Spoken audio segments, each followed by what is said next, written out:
والصلاة والسلام على رسول الله وعلى آله وصحبه ومن والاه. اللهم لا علم لنا إلا ما علمتنا إنك أنت العليم الحكيم. اللهم وتب علينا إنك أنت التواب الرحيم. سبحانك لا نحصي ثناء عليك أنت كما أثنيت على نفسك. أنت المقدم وأنت المؤخر وأنت على كل شيء قدير. اللهم اجعل جمعنا هذا جمعا مرحوما واجعل التفرق بعده تفرقا معصوما ولا تدع فينا شقيا ولا محروما. اللهم آمين. In the name of Allah subhanahu wa ta'ala, the most compassionate, the most merciful, all the praise and thanks are due to him, and peace and blessings be upon his beloved Prophet Muhammad sallallahu alayhi wasallam.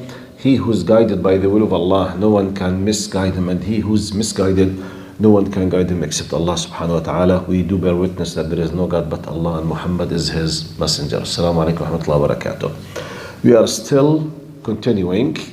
We have about 51 articles from the Madinah Charter. We are in the stage of after Muhammad sallallahu alaihi wasallam reached the Madinah sallallahu alaihi wasallam.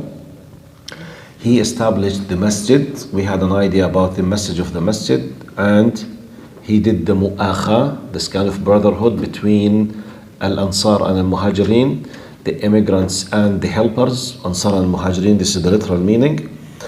And we started talking about what is known in the legal language as the oldest constitution for a civil society in the history of human beings.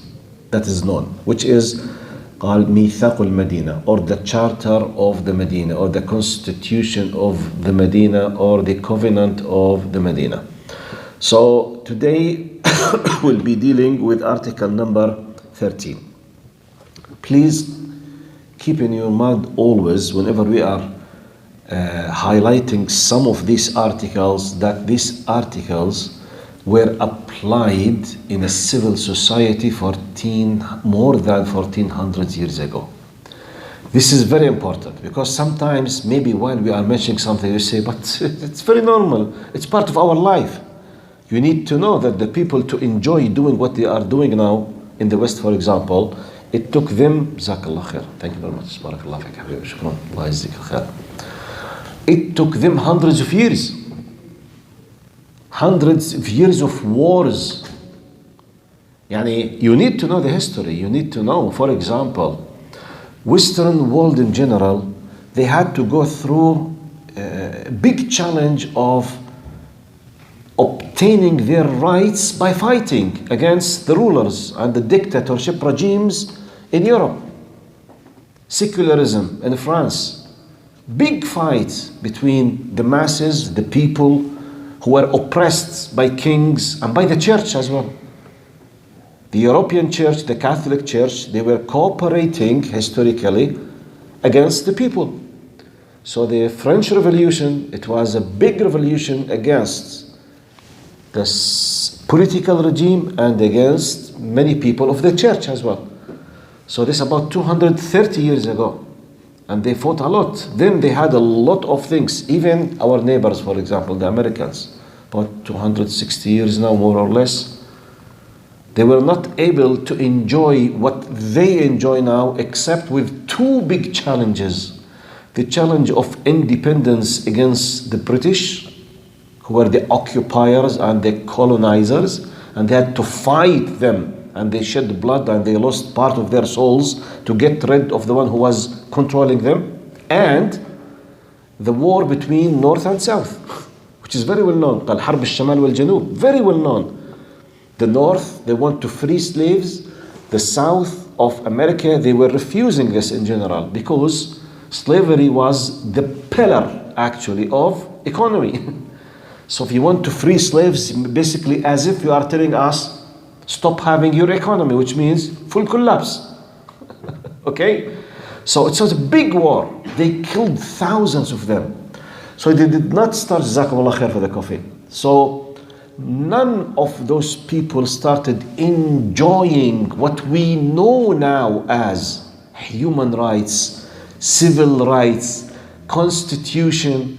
Even, because the best example for many people considered as the most powerful, well-known democratic state now is America. But in America, Why did they have the First Amendment, Second Amendment, Third Amendment? What is the when they did amendment for the Constitution, which is the basic of it, First Amendment, which means ta'dil, you see, which means it did not exist. So they did amendments so that to protect their people, you know, against the state itself. What is freedom of speech, freedom of assembly, freedom of religion? Do you know what does this mean? So we are talking about the most powerful democratic states. Just a few decades, they had to fight, then to agree to give the people the freedom of religion. Now, when you compare it with what we are talking about, when Prophet Muhammad 1400 years ago, he went to Al-Madinah, they used to have now the majority, having the power, the political power, the military power, yet they have a constitution to protect the people of the Dhimma, who were fully protected. And the people of the Dhimma, in specific, they were Jews and Christians. So you need to understand in this context. If you don't know the history, you might not feel, because now many people, they are enjoying a lot of human rights. Now anyone can criticize Donald Trump or Biden. Anyone can criticize Trudeau, which is for us, wow, because some Arab countries, if you criticize the ruler, may Allah be with your soul, you will disappear in minutes. No one will know whether you are alive or not, because simply you will be as if you did not exist. No one will sue you by a court. You will disappear. So comparing with what we see now, anyone can criticize Trudeau, for example. We will say it what? As a really big thing. This is human rights. Okay. You need to be proud as a Muslim, not as an Arab. I'm not talking about Arabs, I'm talking about Muslims. 1500 years ago, it was simple, basic pillar article of the covenant of the Medina.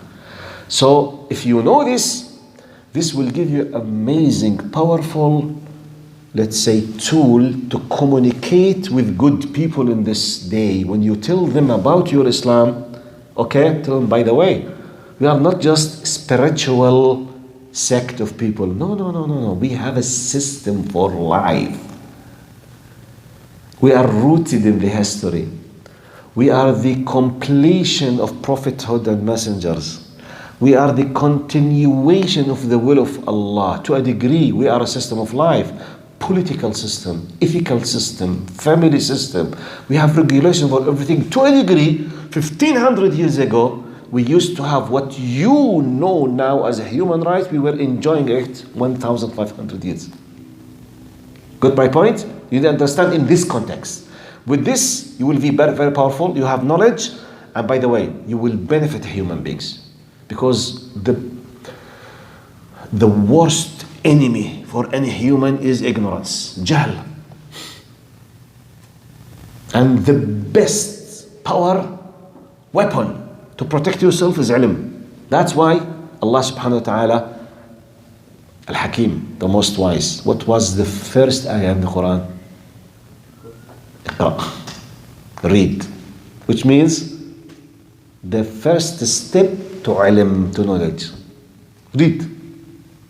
Iqra. He did not say u'bud. He did not say worship. It was not for Muhammad. Oh Muhammad, worship. Okay, worship who? No. Iqra. It was not prostrate, usjud. No. Because no one will be able to prostrate or to apply ibadah, which is worship, if you don't understand. When you have a knowledge, you will be a very active, excellent, powerful human citizen on earth. You as a Muslim. You need to be proud of this. Last time we covered the concept of Ahlul Dhimma, the protected people in the context. Today we will be covering something really very interesting. Many people, they don't know. Now, قال الأمن الاجتماعي وضمان الديات. Now, the social security and the money that is paid when someone is killed. The blood money is called, which is, we are talking about the penalty law now, which are talking about when someone kills someone else. It's part of the human phenomena. Wherever you go, we have some people, they kill some people by mistake, by intention, by being late, but people are being killed. Okay, how we will deal as a state with this? It's not just wishful thinking. We are not just spiritually group of people. No, it's a practical, okay, system. Someone was arguing, by mistake he killed him. Okay, what shall I do? What will happen? Depending on what? Look what Prophet Muhammad ﷺ puts. قال وإنه من اعتبط مؤمنا قتلا عن بينة فإنه قود به إلا أن يرضى ولي المقتول بالعقل. Now, the meaning, if someone killed someone else without a valid reason, because anyone knows it's not just the Islamic phenomena, regulations, the human phenomena. Sometimes you have the right to kill, defending yourself, which is a human phenomenon. Someone is attacking you, you want to protect yourself. While protecting yourself from being killed, you have to stop him, which is actually what soldiers are doing in wars. When the Germans, they were fighting the French people, did they have the human common sense right to fight back or not? Did the Americans and Russians fight German or not? Did they kill them hundreds of thousands, which is a common human phenomenon anyway? So sometimes people, they agree upon that we have what we call valid reasons to kill someone. Someone who killed someone else, someone who's attacking yourself, your honor, your etc. So if someone killed someone else without قال من غير شيء يوجب قتله, without an acceptable valid reason, which has details, okay, such as defending yourself from being killed or defending your honor. The word honor for us means your family, your wife, your daughter, your kids. Someone is about to kidnap them or to attack them or to kill them while trying to protect. You had to stop him or whatever. Here we have some kind of valid reasons that is not considered killing for any reason. Anyway, if someone killed without, قال فإنه قود. قود means قصاص. We have now specific terminology you need to know in Islam, because we have a great system of putting the rights and duties, and we as Muslims, we don't just speak about rights. We have duties as well. It's not just my rights. Okay, what about your duties?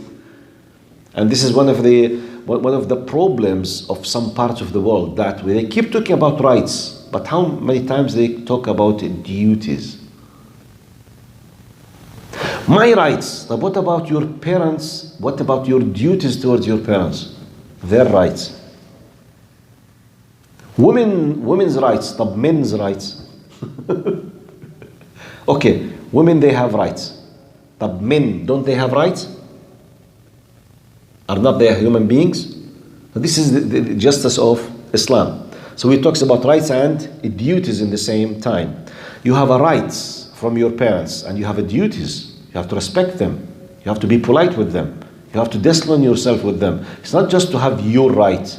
You have duties. Where is the balance? Anyway, so now, as long as this is mentioned, which is al-qawad. Al-qawad means al-qasas. In specific, it talks about when someone kills someone else without a valid reason. What will happen? To explain this to you, I decided to enlarge the area to explain to you the concept of hudud, qasas, ta'zir, which is part of what we call the penalty law, قانون العقوبات in general, the penalty law in Islam.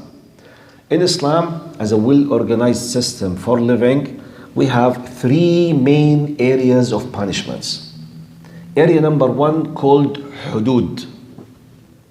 Hudud literally means limits. As a terminology means prescribed, punishments. Something has been determined by Allah directly for a specific things, a specific penalty or fines or uquba or punishment. No one has the right to interfere in this. Such as hudud. Okay? Limits prescribed, معين, محدد, 100%. Such as, for example, drinking alcohol or committing the zina, the adultery, or the had, it's called حد السرقة, حد القذف, حد شرب الخمر or something. We have special terminology. An example. Now, according to some opinions, there might be 7 or 8. The most famous of them, Shabab, please, can you, I lose my concentration when you keep talking, please. It's no problem. You can sit behind the glasses. You can keep talking because I just lose my control. Please, Jazakumullah khair. Barakallah fikum.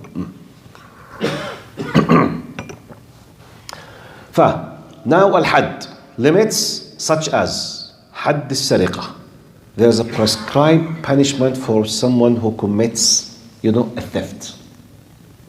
No one has the right to interfere, as Allah decided. طيب. Had al-zina, prescribed punishment for someone who committed adultery or fornication. No one has the right to interfere at all. If someone did it and it was approved and he was convicted, 100%, he will be punished by a specific punishment. No one has the right to interfere. For example, if you are a single and you committed the zina, you will be lashed 100 lashes on your back. For example. طيب, حد القذف. We have a special terminology. Now, al-qadhif, it's a prescribed punishment when it's similar to what we call about defamation and slander now, like tashhir, but in a specific when we speak about the reputation and the honor of someone in the Islamic terminology, like وَالْعِيَاذُ بِاللَّهِ, God forbid, like when you say that this person committed zina, you are accusing him of what? Committing a major sin in a specific something has to do with sexuality, with his honor, with his reputation, because it destroys the reputation in the Muslim society. Because someone who's, who commits adultery will be, his image is considered what? So if you said this person is such and such, if you can't bring 4 people to witness, an eyewitness while he was committing the zina itself, you will be lashed on your back 100 times. This is called haddul qadhf. And no one has the right to interfere or to reduce it or to change the number or anyone, not even the Prophet Muhammad sallallahu alaihi wasallam. This is hadd called. I'm giving an idea. This is part of the penalty law, which means your reputation is completely protected now. Look how now in the political sphere in general, when they want to destroy a politician, a clean politician, who is not corrupted, what they do mainly, what's the best way to destroy him in hours? What's the best way? A woman will come to the media and say, sexually I was harassed 26 years ago, 58 years ago, 800 years ago. This is what happens. Does this happen or not? And everyone will start what? Sympathize with her and saying bad words against him, and will be collapse. What? Does this happen or not? Always. Especially with many politicians, especially when you have a very good, clean, non-corrupted politicians. A woman comes out of nowhere. And khalas, by default, the media, in Islam this is prohibited. If there is no proof, she will be punished. You have no right just to claim. No evidence to prove it. Keep silent. It's called hadd al-qadhf. She will be punished. Subhanallah, it's very easy. The media, the people, when they fight against each other, they use it easily. Easily they use it. They destroy their reputation for 10 years to come. No one will look at him. Even his wife and but I did nothing. She claimed, she cried, and the media will start enlarging. This is completely haram in Islam. The one who accuses someone, he or she, by the way, if you speak about he or she, and if the person who is speaking he or she, they will be lashed. Wow, what kind of protection for your reputation is this? This is hadd.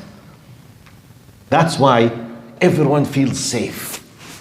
You will not be destroyed just because someone can use the media against you. No, it's had.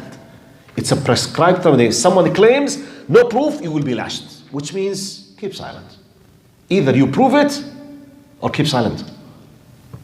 My reputation is not part of your game. Whenever you want just to bring me down, okay? خلاص يعني you just pay money for anyone, she will come to the media and say he did such and such. حبيبي, I'm finished. لا. If Islam is applied, this is not acceptable. I'm just giving you an idea about the had. How? Why Allah decided to make it. Now, had, which is prescribed punishment, one of its by default definitions that no one has the right to interfere in it, and it cannot be changed. Number two, we have qisas. Qisas is the special punishment or penalty for anything has to do with the body of the human beings. Starting from the top, God forbid, by killing someone, going down to any kind of injury to the body. Losing an organ, causing blindness, having a cut in my hand, in my finger, any kind of damage in the body, with the top of damage, which is, وَالْعِيَاذُ بِاللَّهِ, killing someone, it is an area of qasas. The amazing, powerful Islamic rulings, because it's very severe. Because if you are a multimillionaire,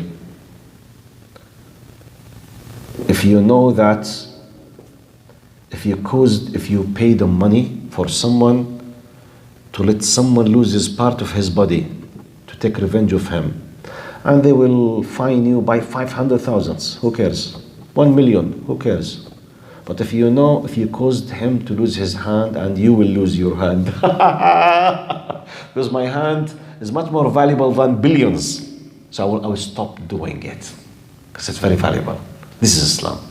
Islam guarantees that no one will transgress. Got my point? So this is the qasas. Starting from the top, which is killing, and if someone kills someone else, he will be killed.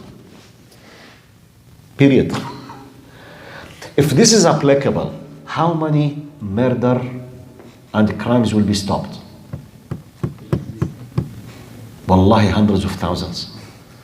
One of the psychological reasons why people, they take killing others easy, because they know simply they will go to jail.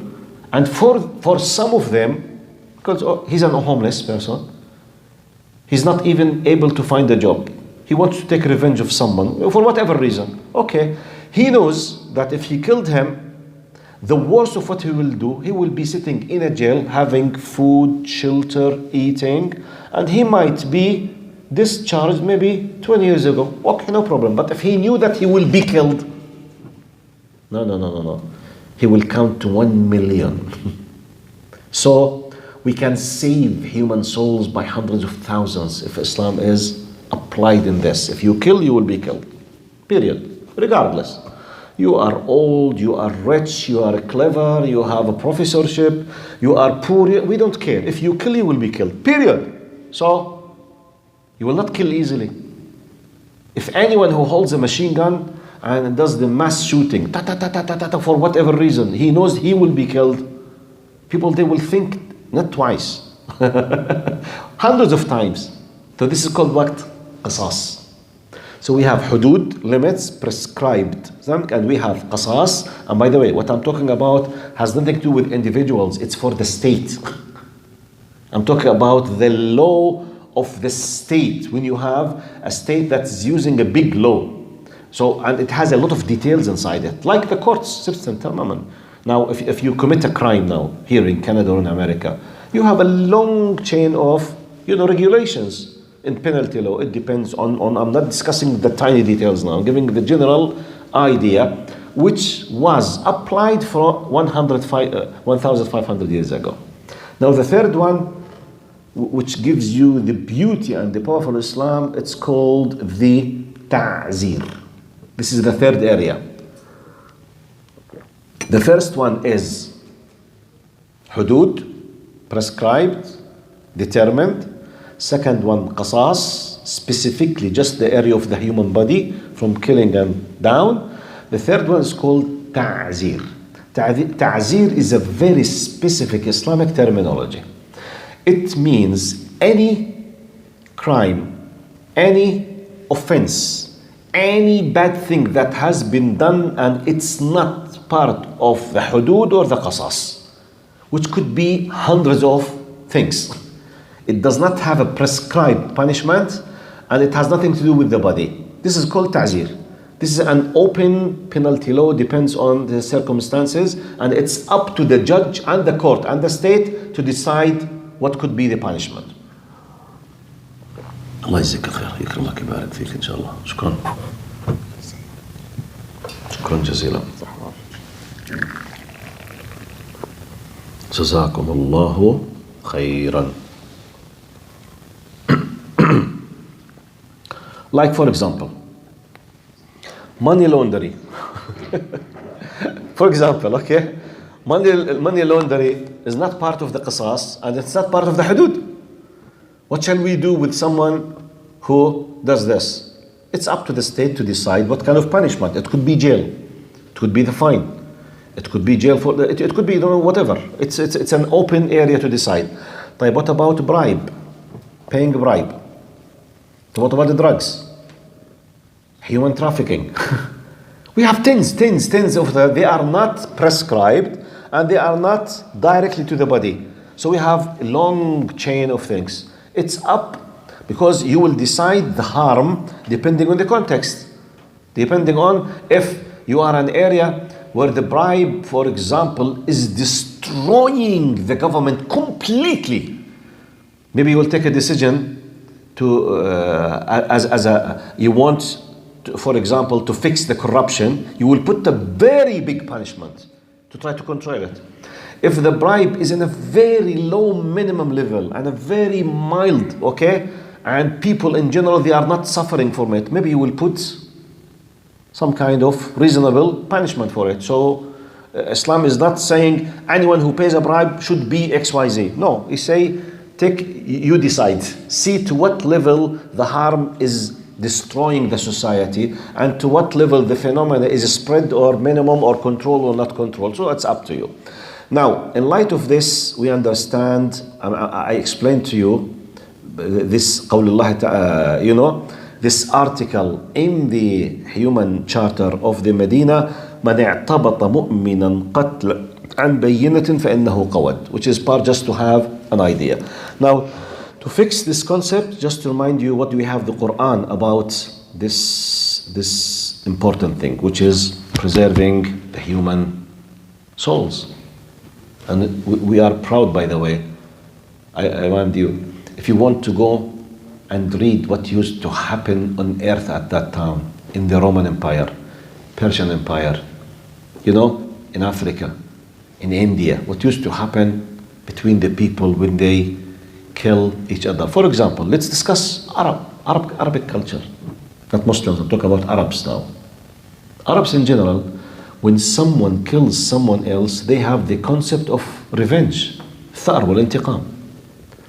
Sometimes if someone kills someone from another tribe, part of the system of revenge, they don't kill the one who killed. They go to the best person in the tribe of the killer, the murderer, and they kill him. طب what? طب what's the matter? They want to make the harm not just to the person, to the whole tribe. But this is injustice. If I killed someone, I deserve to be killed. Why did you decide to kill my cousin? And sometimes, some Arabic thinking before Islam, for example, I made a mistake and I killed someone. Their revenge, they take a decision to kill at least 10. طب, I am one of them. طب, why the extra 9? This is the system. طب, this is injustice. We will show you that no one come to us. And طب, what is the counter step? You kill 10, we will kill what? 100. You kill 100, we will kill. So it's endless. Because injustice. That's why Allah subhanahu wa ta'ala said, وَلَكُمْ فِي الْقِصَاصِ حَيَاتٌ يَا أُولِي الْأَلْبَابِ. In the punishment of killing the murderer, you have haya. You know, as if you will be gained life by killing the murderer. Because once the murderer has been killed, everyone will settle down. Khalas. You killed my brother, so the state caught you, killed you, stopped. You know, the series of shedding blood will stop. Because khalas, someone killed my father. The state captured him, convicted him, killed him. Story is finished. I make dua for my father. But if it's open to me and the culture tells me do whatever satisfies you. If what satisfies me, maybe I will become crazy. Maybe I will kill 10. They will kill another 10 and we will kill. It's endless. By the way, and it happened. Because of this mentality before Islam, as an Arabs, especially our Arabs now, you heard about what we call dahis wal ghabra. Have you heard about dahis al ghabra? A war for 40 years between two big tribes in the Arabic Peninsula. 40 years of war, killing tens and hundreds because horse race, someone won against someone else. Dahis wal ghabra. They are the two names of the two horses. Okay? They were racing. So because someone won the race against the other, they became angry. They started fighting, a war for 40 years. No one knows how many were killed because 40 years of killing. 40 years because horse race. In Islam, this is completely haram. Completely. That's why look what Allah subhanahu wa ta'ala says in the Quran. In the context of speaking about the children of Israel, they used to have the same regulations as we have. So Allah is telling us about what He prescribed upon them, and it's the same will be prescribed upon us. وَكَتَبْنَا عَلَيْهِمْ فِيهَا أَنَّ النَّفْسَ بِالنَّفْسِ وَالْعَيْنَ بِالْعَيْنِ وَالْأَنْفَ بِالْأَنْفِ وَالْأُذُنَ بِالْأُذُنِ وَالسِّنَّ بِالسِّنِّ وَالْجُرُوحَ قِصَاص فَمَنْ تَصَدَّقَ بِهِ فَهُوَ كَفَّارَةٌ لَهُ وَمَنْ لَمْ يَحْكُمْ بِمَا أَنزَلَ اللَّهُ فَأُولَٰئِكَ هُمُ الظَّالِمُونَ. We ordained for them in the Torah a life for life, an eye for an eye, a nose for a nose, an ear for an ear, a tooth for a tooth, and for once equal retaliation. But whoever waives it charitably, which means if you decided to forgive, it's allowed to forgive. No one is forcing you to take revenge. You are allowed to forgive.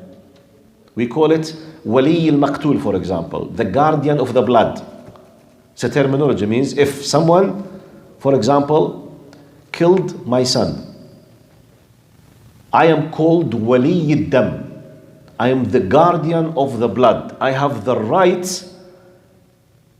if I want, to forgive. If I forgive, they will not kill him. But if I want to use my right, he's supposed to be killed. So Allah is encouraging, if you want to forgive, and you will have a great ajr. But you're right that he should be killed.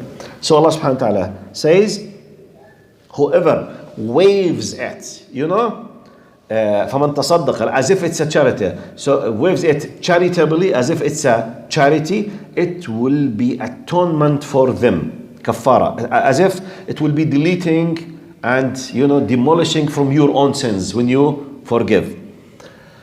قال, and those who do not judge by what Allah has revealed are truly the wrongdoers. So Allah subhanahu wa ta'ala is talking about this example. Now, in another ayah, Allah subhanahu wa ta'ala says, إنما جزاء الذين يحاربون الله ورسوله ويسعون في الأرض فسادا أن يقتلوا أو يصلبوا أو تقطع أيديهم وأرجلهم من خلاف أو ينفوا من الأرض ذلك لهم خزي في الدنيا ولهم في الآخرة عذاب عظيم. Look how great it is to preserve the blood of a human being, to preserve yourself not to be killed at any time. Because by the way, killing someone, it was like a human phenomena during the history of human life. Wherever you go, easily you will be killed at any time. Anytime, as long as someone has the power, you could be killed. Your woman could be raped, kidnapped, wherever, because no one's controlling. No CCTV cameras, no police, no power, no enforcement on the law.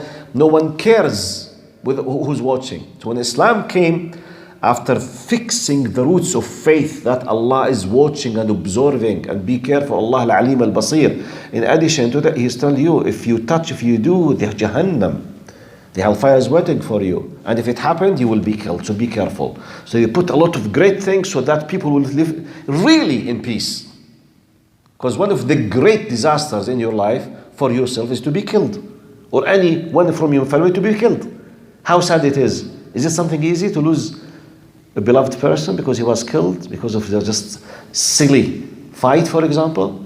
Why you are looking at me? What do you think? Hey, what do you think? Hey, you, hey. Someone is dead. What? If you know the one who started the fight, that if you killed someone, you will be killed. Wallahi, they will count to 1 million. Am I exaggerating or not? It's when the law. Now, here in this country, when the law is very, very tough and strong against some certain things, how many times the people they think before mentioning this thing? We have many things the people they are afraid to talk about. True or false? True or false? You know what I mean. Do you dare in public to speak about a specific group of people? You can't. Why? Because the law is very strict against you. Because you know that may God be with your soul. You will go to jail. So therefore, you say, let's respect myself and keep my mouth shut. But why? Because there is a punishment. There is a punishment because of the punishment. If there is no punishment, for the sake of freedom of speech, many people, they violate many rights. Because of the punishment, the people, they count to 10 before violating the rights of others. True or false? I'm not speaking about religious state. I'm speaking about secular state now. Is this true or not? In many cases, you don't dare, I don't dare to discuss many things in public because of the law. True or false? So the same thing in Islam. What is more sacred than the life of the human beings? Just to be safe, not to be killed.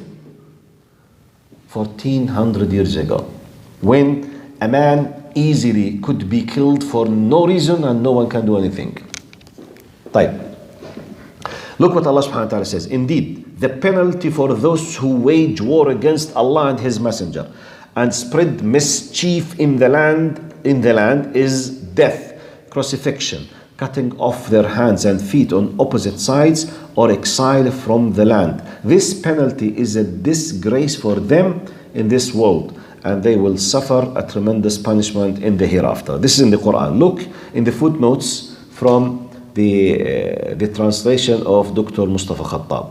In the footnotes they say, just to explain, this ruling called Hiraba. We are speaking about Hiraba. Those people who stand in the middle of the road and they attack you, they rob you, they kill you, they kidnap your kids, they rape your wife, and they kill part of you, they take money. This is called what? Hiraba. It's not just a theft. No. It's called قطع الطريق. شو اسمه بالإنجليزي قطع الطريق؟ waylay, I think. قطع الطريق. قطع الطريق. I think they call it waylay. I think, which means when someone stops you in the middle of the road, attack you, kills some of the group, for example, kidnap, kills, it's called hiraba and qata' tariq. Anyway, now they say this ruling called hiraba applies to crimes committed by armed individuals or groups against civilians. This is the definition. Hiraba means crimes committed by armed individuals or groups against civilians, like terrorists now. When you say this is an act of terrorism, what did they do for them? They bomb them with aeroplanes. They say boom, boom, boom, boom, boom, because they are what? Terrorists. And even when they want to kill terrorists, they kill sometimes civilians with them. They call, okay, we can't avoid because we want to get rid of terrorists. Now, in our terminology, this is called hiraba. Hiraba means crimes committed by armed individuals or groups against civilians, Muslims or non-Muslims.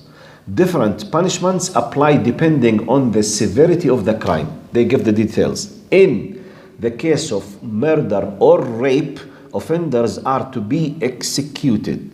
If they killed or raped, they should be executed. Type.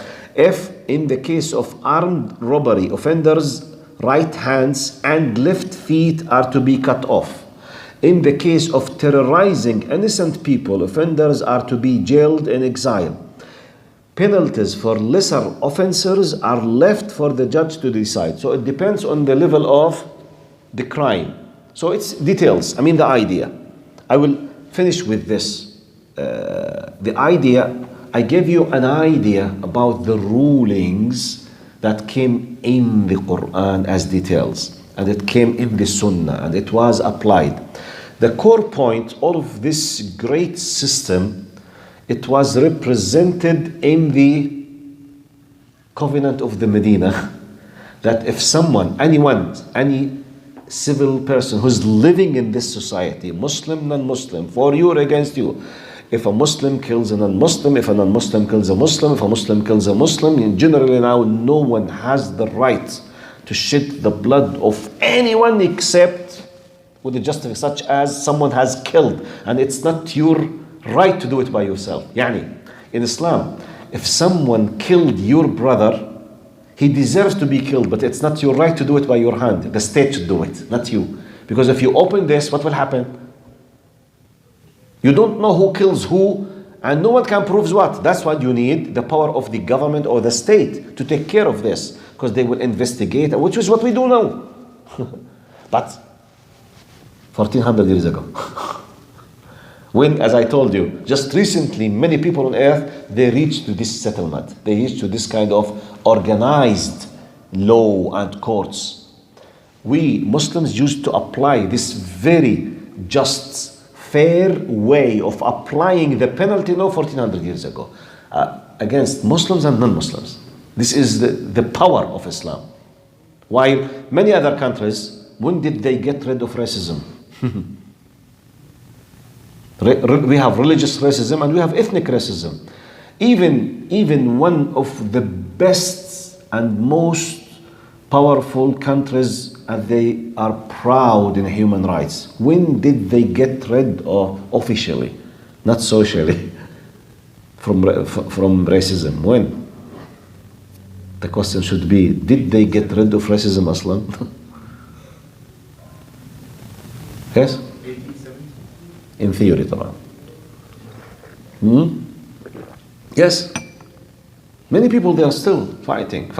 You need to know this contest. Jazakumullah khairan. This is just from one article, which is number 13. وإنه من اعتبط مؤمنا قتلا عن بينة فإنه قود إلا أن يرضى ولي المقتول. If someone killed someone else without a justifiable reason, he should be killed unless if the guardian of the blood forgives. Wow, 1400 years ago. And no one will interfere, and everyone will be satisfied when you apply justice. Wallahu a'lam. Now, we have another article. I will give you just an idea about it, and we will continue it next time, inshallah, bi'idhnillah. Now, this is called what we call al-marji'iyya fi al-hukm ila al-sharia al-islamiyya, the reference point. Now, it is said, number 14 and 15, وإنكم مهما اختلفتم فيه من شيء فإنما رده إلى الله عز وجل وإلى محمد وإنه ما كان بين أهل هذه الصحيفة من حدث أو اشتجار يخاف فساده فإنما رده إلى الله وإلى محمد رسول الله وإن الله على أتقى ما في هذه الصحيفة وأبره. The idea, it's in a very classical, rhetorical Arabic language. The idea, when we put the law, we put regulations, we put rulings. طبعا an incident happens, we dispute. The big reference in the constitution is Islamic Sharia. It's like in our terminology now, when they have a dispute in XYZ case in the courts, they go back to the constitution. depending. And that's why we have what we call what? Constitutional what? Court. Because sometimes there is something not clear, not mentioned, not specified. So they have dispute. You have level 1 courts, level 2, they have dispute. They say yes, no, judge, you say wait. We go to the constitutional court. We go back to the big reference. Okay? Which is the dispute, this is the reference. You can't have just whoever does whatever whatever he or she would like to do. You will solve nothing. And this is applicable even in secular and liberal states, which is we reference back to the constitution. And it depends. For example, if you are in China, what is the core point of the constitution? Do you know what is it? Communism. Because it's based on the idea of what? Communism. Sharia. True or false? True or false? Type. When you come to the Western countries, what is the ideological core point of the constitution? Democracy. And by the way, democracy does not have just one version, because it's the same thing. It's because the way how people understand democracy in France is not exactly as they understand it in America or in the UK. By the way, they don't have the same political law. They don't have the same ways of penalties or punishment. They don't have the same. So they differ in how they understand, how they apply it, how whatever. But at the end, when you go to the British, they go to their own constitutional system. When you go to France, the understanding for democracy, they apply it as the big reference point. The same thing, Muslims, when they have their own political power, if a dispute happens for whatever reason, the big reference point is Islam. It's very simple. It's very simple. Because a secular state now, even though they are proud that they welcome everyone, but if there is a severe dispute and they go to the court, they go to the big idea of democracy and secularism, because this is at the end their reference point. Is this true or not? The same thing Muslims used to do after putting this kind of just laws. Now this point, the idea of reference law, it is connected, and we have to do some kind of a comparison between the idea of secularism, liberalism, religious way of understanding compared with the concept of tawheed and all of these terms. I will do it inshallah next time bi'idhnillah, by the will of Allah subhanahu wa ta'ala. By this we have covered just 13 or 14 out of 51 article of the Medina Charter. Just to keep enjoying, understanding the context of the establishment of a state of Islam as a well-organized political system that rules and organizes the lives of the people in the state at that time. Jazakumullah khairan. Barakallah fikum. See you inshallah tomorrow in the tafsir if you wish, or next week inshallah in the seerah. Assalamu alaikum wa rahmatullahi wa barakatuh.